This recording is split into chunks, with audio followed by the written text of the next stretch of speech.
Tom Shieber is the senior curator for the National Baseball Hall of Fame and Museum. We've known each other a long time. Tom, it's great to have you on the show. Thanks very much for having me. It's great to be here in the gallery and doing the show here live. But we've talked a lot about the history of the game. Your thoughts on a lot of the innovation that came in this past year, including DH in both leagues, but also 7-inning doubleheaders, man on second in a tie game going into extra innings.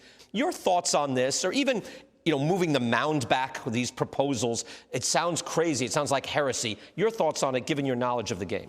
Well, baseball has long embraced change. I think a lot of baseball fans don't really think about that very much because the changes have slowed down over time.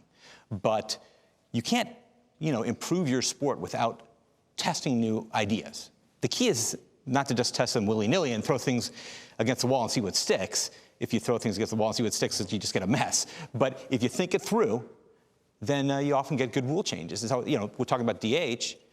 The DH has been discussed since the late 1880s, early 1890s. It takes a while for things to happen. Baseball. That's the way things... 100 years then, nearly. But now, in the 19th century, there was constant tinkering with, how do they end up, especially now that we're looking to, hey, is there anything that can be done with strikeouts? How about moving the mound back, and how did we arrive at 60 feet 6 inches? Well, the trip to 60 feet 6 inches is very complex because the pitcher was moved around a lot, restricted in a box, and then later the restriction was you had to have a back foot on the back of a box. When the box was there, you could jump around all you want before you deliver the ball. There was a ball player named Grasshopper Jim Whitney. He was called Grasshopper because he hopped around in the box before he delivered the ball. Of course, you can't do anything like that. Like a crow hop, you could do that sort of thing. Absolutely. Really? Wow. As long as you stayed within the box. But they eventually did more and more restrictions to the pitcher in terms of where they could deliver the ball from, while they also granted the pitcher more and more relief in terms of how they deliver it, because it used to be had to be underhand. Right. Well, how do you regulate that? Is this underhand? Is this, and after a while it becomes a real headache for the umpire to make a judgment call. Right.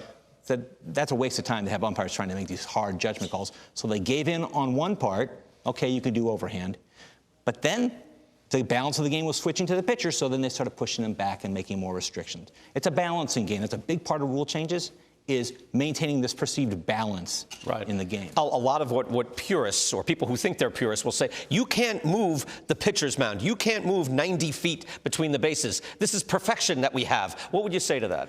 Well, as far as 90 feet between bases, the 90-foot square that defines the baseball diamond has been around a long time. That's true, and that is wonderful. But you know what? Let's really face it. If it was 85 feet, this game would be fine. Would it be a little bit different? Maybe a little bit different, but it would still be fine. I always tell people they have to remember right now, if you measure the shortest distance between bases, take a string, measure the shortest distance between the corner of home and first base, and take that same measurement between first and second, and it's off by almost a foot. Different by a foot because home plate is this bizarre five-sided shape, and second base is actually centered on the corner of the 90-foot square that defines the diamond, whereas first and third have been moved in. Why did they move them in? That was a change. Happened in 1887. They moved it in because it used to be first base and third base were half in fair and half in foul territory. Well, if the ball hits the base on a line drive, now the umpire has to say, well, which half of the base did it hit? I mean, talk about a tough call for one umpire, by the way. So you put it in, you move it in. It's not going to make a material difference in the game, and it makes. But the big difference is the umpire makes an easier call. And that's really important, Brian, because if you get in arguments with the umpire, you're wasting time. And prior to the 1930s, there was a clock in baseball. It's called the sun. So if the sun's going down and you're wasting time arguing, you're not playing ball. We have to get back to that sense of alacrity, right? Let's get on with it. Let's move it on. What's one rule that you like, just even personally? Do you like any of the rules that you saw implemented because of, COVID restrictions and everything else? I'm okay with the 7-inning doubleheader. Really? Yeah, I think that's fine. You're already getting a guaranteed, well, I guess technically you're guaranteed 12 innings, but essentially 14 innings, or if there's some extra innings. So, I mean, that's a lot. That's more than 9 innings, so you're still getting a lot of baseball. I think it's going to be easier on the players, and everybody's very concerned about player injury, and so they're already going quite a long distance during that doubleheader. And 7 innings is the game has been shortened anyway with pitchers and stuff. So. I love the 7-inning doubleheader. I have to tell you, 7-inning games, you get on with it. Tom, it's always a pleasure talking with you. Thank you so much. Well, thank you.